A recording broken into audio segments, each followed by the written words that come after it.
Enfin, on attendait l'officialisation. Ils ont réussi à faire sauter l'ancien entraîneur. De même pour l'actuel. C'est au tour de leur professeur. José Mourinho officiellement de retour au Real Madrid pour 2 saisons.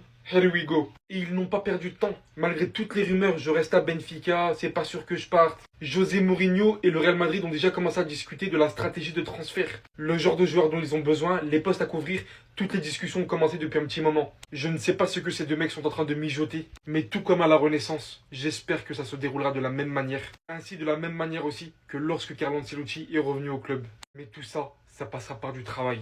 J'imagine qu'il a suivi de près ou de loin tout ce qui se passait, mais je suis sûr que lui-même, lorsqu'il va arriver, il va s'en prendre une claque, les gars. Mais bien évidemment qu'il y a une certitude. Celui qui est capable de redonner de la discipline à ce vestiaire et une bonne cohésion, dans tous les cas, il n'y a que lui. Parce que même si c'est voué à l'échec, il n'y aura pas de réécriture. Dans le marché des transferts, il n'y a personne de disponible de son profil. Si on n'y arrive toujours pas avec lui, vendez-moi ce club en fait. Vendez-moi ces joueurs, vendez-moi toute l'équipe. Jetez-moi ça à la poubelle.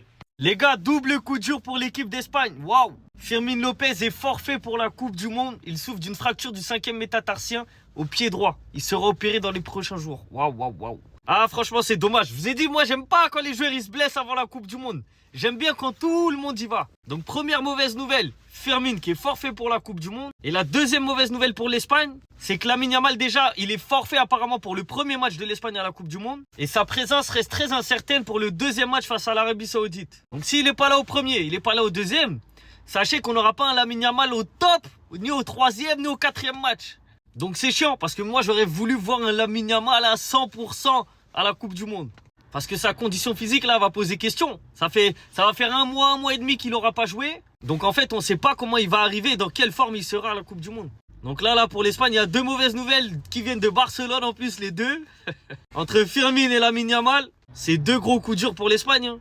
Et même pour les joueurs personnellement. Parce que Firmin, bah déjà, c'est un rêve qui s'écrase. Et Lamine Yamal, par rapport au Ballon d'Or, s'il rate le premier match, il rate le deuxième match. Déjà, ça fait 2 occasions en moins de montrer au monde qui tu es. Et j'espère que ça va pas se prolonger. Parce que si ça se prolonge, alors là, il va être dévasté lui aussi.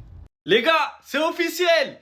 Neymar à la Coupe du Monde, oui! Carlo Ancelotti a dévoilé la liste dans un suspense incroyable. Pour ceux qui ont regardé, ils ont fait un grand événement, ils ont loué une grande salle, il y avait grave du monde. Ils ont fait des spectacles, ils ont parlé, alors que tout le monde attendait la liste. Et quand il a dévoilé les noms, quand c'est arrivé à Neymar, ça y est, la salle, elle a crié. Ils ont tous crié, ah, Neymar, Neymar. Ils voulaient que entendre Neymar, tout le reste, ils s'en foutaient. Toute la salle s'en foutait, le monde entier s'en foutait. Le monde voulait juste Neymar. On le voulait et on l'a eu. Regardez, ça c'était la journée au Brésil. Ils attendaient qu'une chose. Neymar. Il y a des Brésiliens qui sont restés toute la journée dehors avec des pancartes. Ancelotti, prends Neymar, prends Neymar. En tout cas, ça fait plaisir de revoir le Ney, même s'il n'est pas à 100%, ça fait plaisir de le voir dans cette liste. En attaque, on a Endrick, Martinelli, Igor Thiago, Enrique, Cunha, Neymar, Rafinha, Ryan, Vinicius. Il manque Joao Pedro, les gars. Il n'a pas pris Joao Pedro. Ancelotti n'a pas pris Joao Pedro. Et je suis content qu'il n'ait pas pris Joao Pedro. Parce qu'il parle trop. Il parle trop. Voilà. Tu vas regarder à la télé. Milieu de terrain, Guimarães, Casemiro, Danilo, Fabinho, Paqueta. Logique. Et en défense, je suis triste. Il n'a pas pris Thiago Silva. Vas-y, j'aurais bien voulu cette petite surprise, mais tranquille.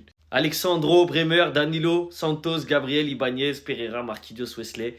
Et au goal, logique, Alisson, Ederson et Weverton. Bon les gars, pour vous, ce Brésil peut aller où? Peut aller jusqu'à où? Finale? Demi-finale? Quart de finale? Franchement, il y a une belle attaque. Hein. Neymar, Vini, Rafinha. Ah, c'est joli. Milieu de terrain, c'est solide. Défense centrale, Marquinhos avec Gabriel. C'est bien beau aussi. Et aux gardiens, ils sont des gardiens d'expérience. Donc attention au Brésil. Attention.